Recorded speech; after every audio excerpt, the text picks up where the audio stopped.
everyone.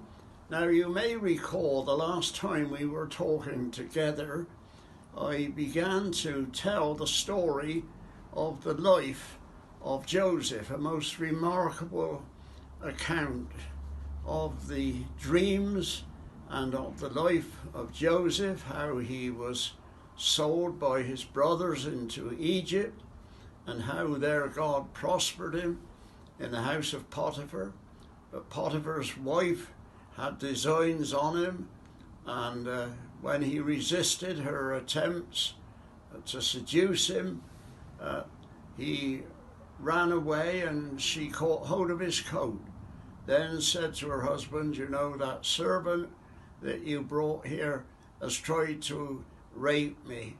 And so he was thrown into prison, and there met two others who were in prison, and they talked together, and they both had dreams, and Joseph was able to interpret the dreams, and they promised that when they got out of prison they would remember him. Well, of course they didn't, and it was only when there was some dreams dreamt by Pharaoh that they remembered, and so they said, well, there's a man in prison who's able to interpret dreams. And so he was sent for and was able to tell Pharaoh the meaning of the dreams. The fat years and the lean years meant that there would be a famine after a time of plenty. And so he said, well, now what you need to do is to store up against the day of adversity. And he was appointed minister of food by Pharaoh and held a high position. We're reminded in the scripture of the life of Joseph, that in a day he changed a chain of iron for a chain of gold. Such was his promotion to that high position. Now the famine came, and eventually Jacob and the family were in need of food, and they said, we have heard that there is corn in Egypt. Go down to Egypt and buy some food for us. Well, eventually the pressure of hunger drove them down to Egypt, and they were confronted with Joseph. They didn't know who he was, but he knew them, he recognized them, and he dealt quite hardly with them, quite severely, accused them of coming down to spy. They confessed that it wasn't true. He asked about their family, about their father, and so on, and they told him their story, that they were the children, the sons of one man. There's a younger brother at home, and there's another brother who we don't know, but he has obviously been killed in some way. We don't know what become of him.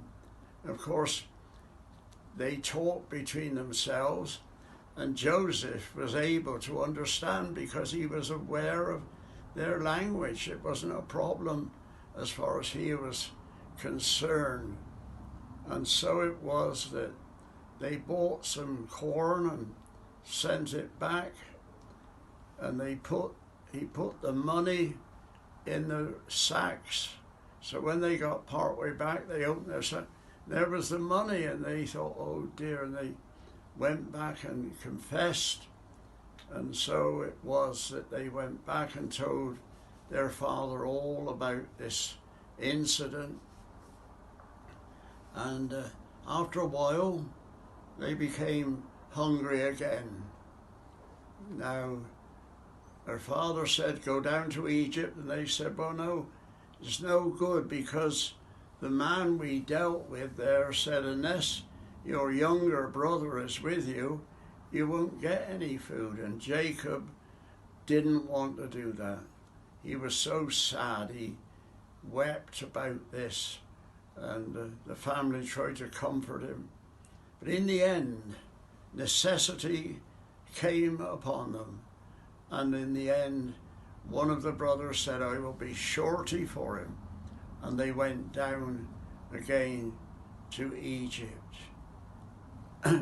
again, Joseph wasn't very pleasant with them, and they said, you know, this is happening to us because of the way we treated our brother. We heard his pleas for mercy and for help, and we ignored him. And now we're having to suffer for it. But anyway, eventually they went down again and food was given them. And then in the top of Benjamin's sack there was Joseph's cup. So they sent after them again to apprehend them and accuse them of theft. Well, so the story continues, and we'll carry on again, God willing.